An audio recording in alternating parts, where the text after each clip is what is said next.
সুস্বাগত, সুস্বাগত উজির মশাই। এই মহারাজ আপনার জন্য সাগ্রহে অপেক্ষা করছেন। কৃষ্ণনগরে আসতে পেরে খুব খুশি হলাম মন্ত্রী মশাই। ভারী চমৎকার আপনাদের নগর। আসলে উজির মশাই, আমি মন্ত্রী হওয়ার পর চেষ্টা করেছি এই নগর পরিষ্কার পরিচ্ছন্ন রাখতে। এক সপ্তাহ আগে এলেই এমনটি দেখতে পেতেন না। থাক থাক, উনি সুবে বাংলার নবাবের খাস উজির, সবার সবকিছুরই খবর রাখেন। তাকে নিজের গুণগান করাটা বন্ধ করুন তো। এখন চলুন, উজির মশাইকে আর কতক্ষণ বাইরে দাঁড় করিয়ে রাখবেন? তাই চলুন, তাই চলুন। মহারাজ নিশ্চয়ই অধীর আগ্রহে অপেক্ষা করে আছেন।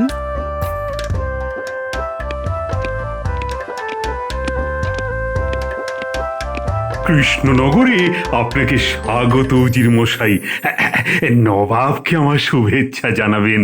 নিশ্চয়ই নিশ্চয়ই মহারাজ। আসলে নবাব আমাকে পাঠিয়েছেন একটা বিশেষ কারণে। আপনার ওপর প্রসন্ন হয়ে নবাব বাহাদুর আপনাকে একটা উপহার পাঠিয়েছেন। নবাব বাহাদুর এই কালো গোলাপ গাছের চারা আনিয়েছেন দিল্লি থেকে, শুধুমাত্র আপনার জন্যে। এখন আপনার কাজ এই গাছে ফুল ফোটানো। ফুল ফুটলেই নবাবকে সেই ফুল পাঠিয়ে দেবেন মহারাজ, আর নবাব বাহাদুর তো খুব খুশি হবেন। সেই ব্যাপারে আপনি নিশ্চিত থাকুন উজির মশাই। এই গাছে ফুল ফোটানোর জন্য আমি বিশেষ একজন মালি নিয়োগ করব। মহারাজের এই উদ্যোগের প্রশংসা করতেই হবে। মহারাজ, এই ব্যাপারে আমার একটা আর্জি ছিল। আসলে আমার জানাশোনা একজন ভালো মালি আছে, এই গোলাপের খুব পারদর্শী। হ্যাঁ, যদি বলেন তো তাকে ডাকতে পারি। হ্যাঁ। আহ ভগবান, তুমি চুপ করবে। এটা আমাদের ঘরোয়া আলোচনা, আর উজির মশাইয়ের সময় নেই তা শোনার। এ নিয়ে পরে কথা হবে। ঠিক ঠিক ঠিক, এখন চলুন, একান্তে আপনার সঙ্গে কিছু কথা বলেননি। নবাব কিছু কথা আপনাকে জানাতে চান। তাহলে আজকের মতো সভা মুলতবি করা হলো, কাল আবার দেখা হবে।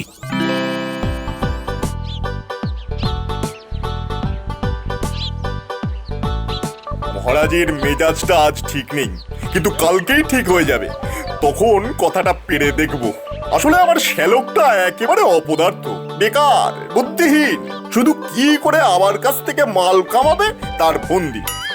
একবার যদি মালির কাজে ঢুকিয়ে দিতে পারি, তবে আমার ঘাড় থেকে নামবে।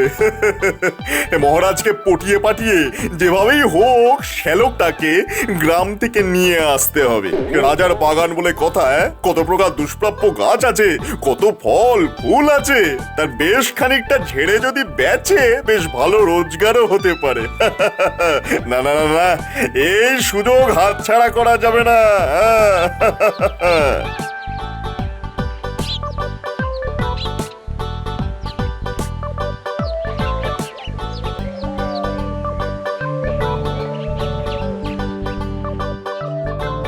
বেটা ভগবানের নিশ্চয়ই কোনো মতলব আছে, নইলে নবাবের দেওয়া গোলাপের দেখাশোনা করার জন্য কোনো মালি তার জানা আছে এমন তো কখনো শুনিনি। ও এমন একজনকে ঢোকাবে, সে আসলে একজন চোর। গোলাপের পাশাপাশি দুর্মূল্য গাছও পাচার করতে পারে। না, এর একটা বিহিত করতে হবে। আরে পুঁটির বাবাই তো আছে, ও তো সারাদিন বাগান নিয়েই আছে। ফুল ফোটাতে দারুণ ওস্তাদ। ওকেই তো রাজবাড়িতে মালি হিসেবে নিয়োগ করা যেতে পারে। দেখি মহারাজ কি বলেন। আরে তুমি যে এত ভালো বাগান করতে পারো এতদিন তা লক্ষ্যই করিনি। গোলাপ কখনো ফুটিয়েছো? কেন ফোটাবো না গোপাল দাদা? ওই দেখো আমাদের বাগানেই তো কত গোলাপ ফুটে আছে, টুকটুকে লাল, গাঢ় লাল, সাদা। তুমি বাবা রাজসভা নিয়ে এত ব্যস্ত থাকো যে নিজের বাগানের দিকেই নজর দাও না। একটা কালো গোলাপ পেলে দেখিয়ে দিতাম গোলাপ চাষ কিভাবে করতে হয়। বাহ, আরে তুমি তো সোনা ফলিয়েছো। আচ্ছা শোনো, তোমাকে যদি কালো গোলাপের গাছ দেওয়া হয়, তুমি তাতে ভালো গোলাপ ফোটাতে পারবে? দাদু, বাবার ওপর ভরসা রাখতে পারো। এমন ফুল ফোটাবে না, সবার চোখ জুড়িয়ে যাবে। তাহলে শোনো, কাল তুমি আমার সঙ্গে রাজবাড়িতে যাবে, সঙ্গে নিয়ে যাবে সবচাইতে সেরা গোলাপে সাজি। আমি যখন ডাকবো তখন যাবে, মহারাজকে দেখাবে ফুল। মহারাজ যদি জিজ্ঞেস করেন কিভাবে এই ফুল হলো, তুমি বুঝিয়ে দেবে। কেমন? কি মজা কি মজা, বাবা এবার থেকে রাজার বাড়ির মালি হবে। আরে চুপ চুপ, এই কথা খবরদার কাউকে বলবি না। আরে আমার তো শত্রু কম নেই, তাই সাবধান করে দিচ্ছি। আচ্ছা গিন্নি, তোমার একটা হাবাগোবা ভাই আছে না? তোমার একটা অপকণ্ড ভাগ্নে আছে না? কি আশ্চর্য, তোমার ভাইয়ের খোঁজ নিচ্ছি, তার সঙ্গে আমার ভাগ্নের সম্পর্ক কি? আহ, আমার ভাইকে অপদার্থ বলবে আর আমি কিচ্ছু বলবো না? আরে গিন্নি, আমি তার জন্য একটা কাজের ব্যবস্থা করেছি, তাই জিজ্ঞাসা করছি। তা সে গ্রামে করেটা কি? চাষবাস করে না, সারাদিন ডাঙ্গুলি খেলে আর গান্ডে পিণ্ডে ভাত গেলে। আর কি করে শুনি? আমার বাপের পয়সায় খায়, তোমার তাতে কি? না না, আমার কিছু নয়, তবে তোমার ভাই এলেই আমার বটুয়া থেকে পয়সা যেন কেউ গেড়িয়ে দেয়, তাই আমার নিশ্চয়ই কিছু একটা আসে যায় গিন্নি। তোমার ভাই বলেই কিছু বলি না, না হলে মেরে দাঁত ভেঙে দিতাম। হ্যাঁ, এক আর দাঁত ভাঙে পরে দেখা যাবে। আর শোনো, আমি বাপের বাড়ি চললাম, ফিরবো ভাইকে নিয়ে। এখন থেকে ভাই এখানেই থাকবে, এ আমি স্পষ্ট করে বলে দিচ্ছি। তবে সব কথাতেই এমন খেঁচিয়ে থাকো কেন? বলি তোমার ভাই কি চাষবাস করতে জানে? না, জানে না, ওর স্বপ্ন তোমার মতো মূর্খ মন্ত্রী হবে। আবার ফুট কাটছো। আরে যা বলছি তা মন দিয়ে শোনো, রাজবাড়িতে একজন মালি লাগবে, গোলাপ গাছে যে ফুল ফোটাতে পারে, বুঝেছো? ভাবছিলাম তোমার ভাইকে যদি সেখানে লাগিয়ে দেওয়া যায়, ভালো ভালো ফুল আর দামি দামি গাছ গেড়িয়ে দেবে, আর তুমি চুপি চুপি বেঁচে আসবে, ভালো পয়সা আসবে গো। কি মতলবটা ভালো বার করেছি না? ও, তোমার কি বুদ্ধি গো, আগে বলনি কেন? শোনো, আমরা ভোর রাতেই বেরিয়ে যাব।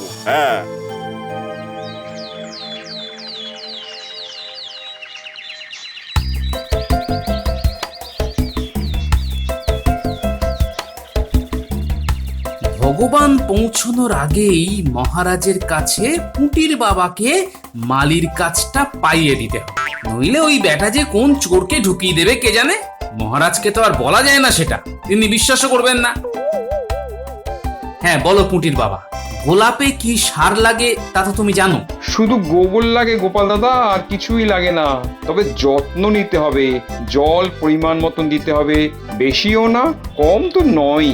ঠিক আছে ঠিক আছে, মহারাজকে বুঝিয়ে বলো, ঘাবড়ে যেও না আবার।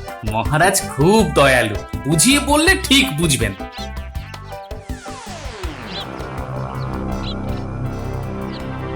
কি ব্যাপার, গোপাল গোপাল পুঁটির বাবাকে নিয়ে এত সকাল সকাল রাজবাড়িতে যাচ্ছে? কোনোদিন তো ঠিক সময়ে আসে না, নিশ্চয়ই কোনো মতলব আছে। পুঁটির বাবাকে কি ওই মালির কাজটা পাইয়ে দিতে যাচ্ছে?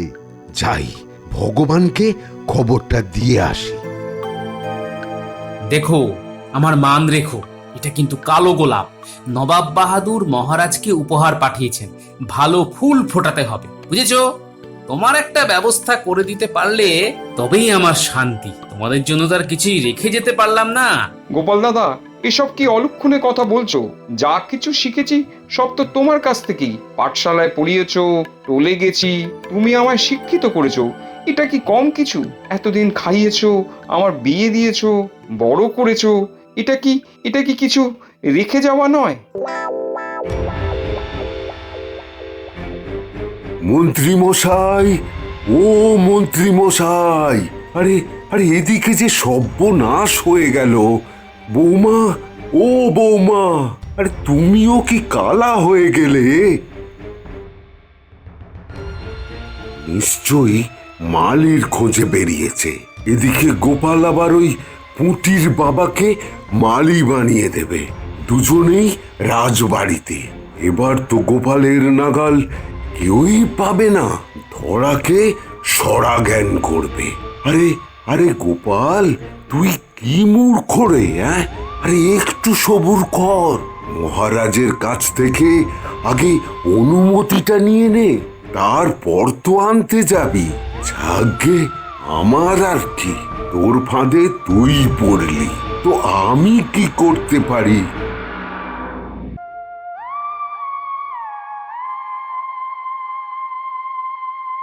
মহারাজ, আমার একটা আর্জি ছিল, যদি অনুমতি দেন তো পেশ করতে পারি। বেশ বেশ, কি তোমার আর্জি তা শোনাও। আগে নবাব বাহাদুর আপনাকে একটা দুষ্প্রাপ্য গোলাপ গাছ দিয়েছেন, সেই গাছে কালো গোলাপ ফোটাতে হবে। তা পুটির বাবা নানা রঙের গোলাপ ফুটিয়েছে নিজের বাগানে, যদি অনুমতি দেন তো তাকে ডাকতে পারি। নিশ্চয়ই নিশ্চয়ই, তাকে এখানে সত্তর নিয়ে এসো। মহারাজ, কাল কিন্তু মন্ত্রী ভগবান একজন মালির কথা বলে রেখেছিল। তার প্রার্থীকে বাদ দিয়ে গোপালের প্রার্থীকে ডাকা কি ঠিক হবে? ঠিক আছে, আমি দুজনকে পরীক্ষা করে ঠিক করব কে এই কাজের জন্য উপযুক্ত। গোপাল, তোমার লোককে ডাকো। কিন্তু ভগবান কোথায়? মনে হয় মালি খুঁজতে বেরিয়েছে, আসতে দেরি হবে।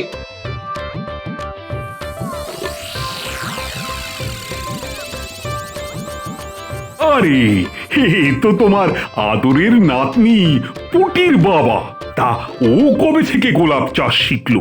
নিজে নিজেই মহারাজ, বাগান করা ওর খুব শখ, বিশেষ করে গোলাপ। তা পুটির বাবা বলছি, তোমাকে একটু অপেক্ষা করতে হবে যে, মানে আমাদের মন্ত্রী মশাই যদি এক্ষুনি আসে তো ভালো, নইলে তোমার চাকরি হয়ে গেছে বলে ধরে নাও। মহারাজ, আমি কারোর চাকরির সুপারিশ করতে আসিনি, এসেছি এমন গোলাপ নবাবকে উপহার দিতে যাতে তিনি সন্তুষ্ট হন। পুটির বাবা গোলাপ ফুটিয়েই বিদায় নেবে। কে বিদায় নেবে আর কে নয় তার সিদ্ধান্ত কি তুমি নেবে না আমি?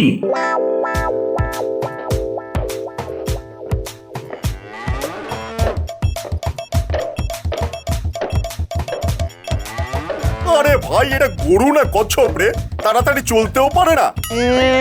এতই যদি তাড়া, তবে ওই ঘোড়ার গাড়ি নিলেন না কেন? এটা গরুর গাড়ি, বুঝেছেন? এটা গরুর গাড়ি। গরু গরুর মতনই চলবে, ঘোড়ার মতো নয়। জামাই বাবু, আমি কি রাজামশাইয়ের মন্ত্রী হব? শুধু মন্ত্রী কেন রে, তুই রাজাও হয়ে যেতে পারিস। তোর যা বুদ্ধি, বাপ রে বাপ, তোর বাপের বুদ্ধিও কি এরকম ছিল নাকি রে? এই এই এই এই এই বাপ তুলে কথা বলবে না ভাই, আবার বললে জামাই বাবুকে ধাক্কা দিয়ে ফেলে দিবি। এর জন্য কারো ভালো করতে নেই। হ্যাঁ, তোমার ভাইকে রাজবাড়িতে চাকরির ব্যবস্থা করাবো বলে এত খাচ্ছি, আর তুমি আমায় ধাক্কা মেরে ফেলে দেবে? না না জামাই বাবু, ধাক্কা এখন মারবো না, আগে মন্ত্রী হই, তারপর রাজা আর মন্ত্রী দুজনকেই ধাক্কা মেরে ফেলে দেবো।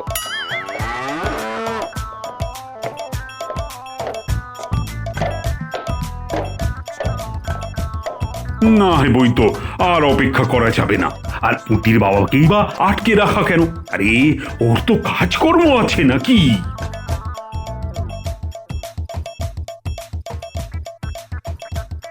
কি ব্যাপার ভগবান, মালি পাওয়া গেল? আগে হ্যাঁ মহারাজ, এই সেই মালি। হ্যাঁ ভগবান, এই মালি সম্পর্কে তোমার কি যেন হয় না? আগে সত্যি কথা বলতে কি, ও আমার শ্যালক। হ্যাঁ। আহা, লজ্জা কিসের? নিশ্চয়ই নিশ্চয়ই, রাজবাড়ি সবার জন্য উন্মুক্ত, কিন্তু আমি পরীক্ষা নেব, আর যে উত্তীর্ণ করবে সেই পাবে গোলাপ চাষের সুযোগ। তাহা তোমার এই শ্যালক রত্নটির নাম কি? আমি বলছি মহারাজ, আমার অনেক নাম। বাবা আমায় ছাগল বলে ডাকে, মা গরু, পাড়ার লোকেরা বলে গাধা, এক সময় পণ্ডিত মশাই আমাকে উল্লুক বলেও ডাকতো। ব্যাস ব্যাস ব্যাস, আর দরকার নেই। তা তুমি কখনো গোলাপ গাছ দেখেছো? কি বলছেন মহারাজ, গোলাপ গাছে উঠে কত কত দোল খেয়েছি। ঠিক আছে ঠিক আছে, তা তুমি তো কলা গাছেও দোল খেয়েছো। আগে হ্যাঁ মহারাজ, দেখবেন? না না না, এখন নয়, তুমি মন্ত্রী হলে তখন দেখিও। এবার যাও যাও, তুমি বাইরে গিয়ে বসো। তাহলে গোপাল, পুটির বাবাকে বলো কাল থেকেই কাজ শুরু করতে।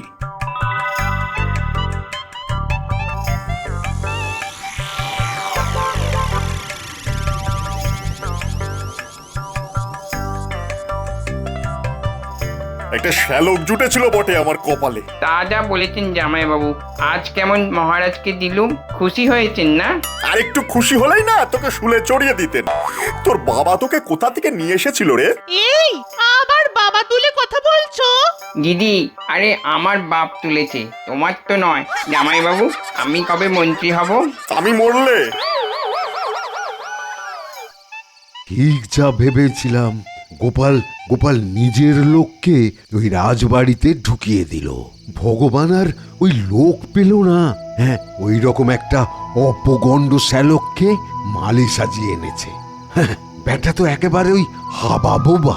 না না, গোপালকে আর অপদস্থ করতে কিছু একটা করতে হবে। ও বৈদ্য মশাই, বাড়ি আছেন? আমি মন্ত্রী ভগবান। ও রাজবৈদ্য মশাই। আরে আরে, এসো এসো এসো এসো, আমি তোমার কথাই ভাবছিলাম। এসো এসো। কপাল কপাল, সবই আমার কপাল। মানে এমন শালা অনেক পাপ করলে তবেই জোটে। এ যা হবার তা হয়ে গেছে। এবার এমন একটা ফন্দি বার করতে হবে গোপাল যেন মহারাজের কাছে অপদস্থ হয়। হ্যাঁ, একটা জবরদস্ত বুদ্ধি বার করতে হবে।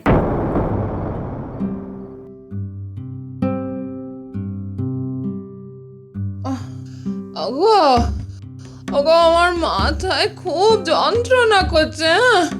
এই এই তুমি একটু তাড়াতাড়ি এসো, বুঝলে? ওহ, আমার মাথায় খুব যন্ত্রণা করছে গো। ও ও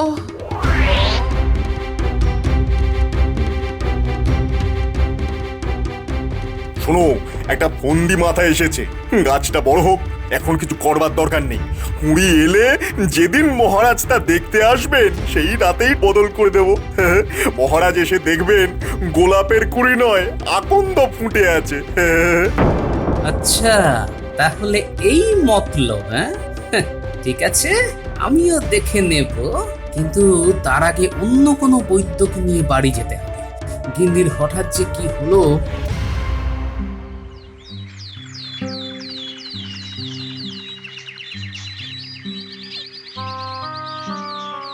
কি হে, বাঁদরের মতো লাফালাফি করছো কেন? গোলাপের কুড়ি ফুটেছে, মহারাজ নিশ্চয়ই খুশি হবেন।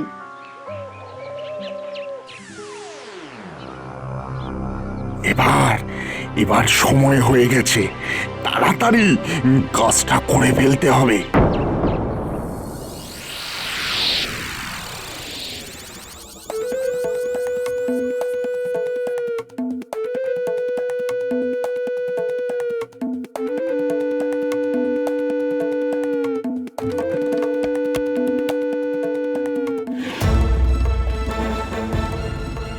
পেয়েছি পেয়েছি পেয়েছি, মন্ত্রী যেমন বলেছিল ঠিক তেমনই পেয়েছি।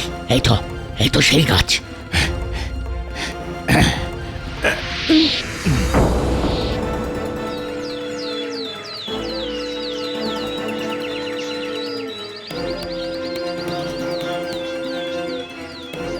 ইহে মালি, তোমার গোলাপ দেখাও।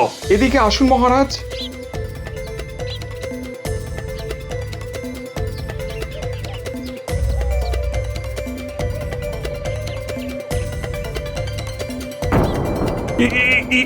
কি গোলাপ কোথায়? এ তো ধূত্র ফুল ফুটে আছে। এই যে গোপালের লোক বলে পার পেয়ে যাবে ভেবো না। তোমাকে সারা জীবনের মতো কারাগারে থাকতে হবে, আর গোপালেরও চাকরি যাবে। আমি অপমান সইতে পারবো না। নবাবকে আমি মুখ দেখাবো কি করে? দেখো, কাল সকালের মধ্যে যদি গোলাপ গাছ না পাই, তবে সবার সামনে তোমায় 100 বার কান ধরে ওঠবোস করাবো। সঙ্গে গোপালকেও করতে হবে, ওর উমেদারি বন্ধ করা উচিত। কালকের মধ্যে যদি গোলাপ না ফোটে, তবে রাজা মশাই যে শাস্তি দেবে মাথা নিচু করে মেনে নেব। অন্যায়ের শাস্তি তো পেতেই হবে মহারাজ। এবার কি হবে? মহারাজ যে আমায় কারাগারে পুরবে। তুমি এত ভয় পাচ্ছ কেন বাবা? দাদু নিশ্চয়ই কিছু ব্যবস্থা করে রেখেছে। আরে আমি আছি তো, চিন্তা কিসে?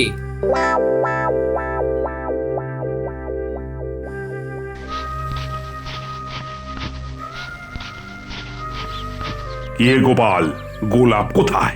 ওই দেখুন কেমন ফুল ফুটেছে। বাকি কুড়িগুলি দেখুন ফোটার অপেক্ষায় আছে।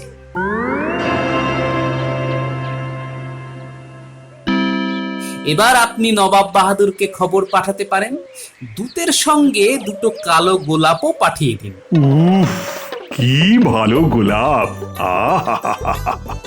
কালো গোলাপের সৌন্দর্যই আলাদা। গোপাল, পুটির বাবা চাকরি আমি পাকা করে দিলাম, আর বেতনও দ্বিগুণের বেশি হয়ে যাবে। আচ্ছা, সেদিন তাহলে কি দেখলাম? ষড়যন্ত্র মহারাজ। আমাকে অপদস্থ করতে নতুন মন্ত্রী ভগবান এই চক্রান্ত করেছিল। সেদিন আমি গোলাপ গাছ সরিয়ে না দিলে নবাবের দেওয়া উপহার আজ রাস্তায় গড়াগড়ি খেত মহারাজ। ও, তা ভগবান যে এই কাজে যুক্ত তার কোনো প্রমাণ দিতে পারো? আগে আপনার হুকুম ছাড়াই ওর লোককে আমি পাইক দিয়ে ধরে রেখেছি। আপনি আদেশ করলে তাকে পেশ করতে পারি। বেশ করেছো। দুজনকেই আমি রাজসভায় নিয়ে আসার আদেশ দিলাম। এই যে, তুমি এই কাজ করেছো? আগে আগে হ্যাঁ মহারাজ। তা কার কথা এই দুষ্কর্ম করলে? নতুন মন্ত্রী ওই ওই ভগবানের কথায়। মিথ্যে কথা মহারাজ, মিথ্যে কথা। চোপড়াও! আই, কে আছো? এই দুজনকে কান ধরে 100 বার উঠবোস করাও। ধন্যবাদ গোপাল দাদা, তুমি আমাকে বাঁচালে। এ তো আমার কর্তব্য। রাখে গোপাল, তোমারে কে? হে হে হে হে হে হে হে।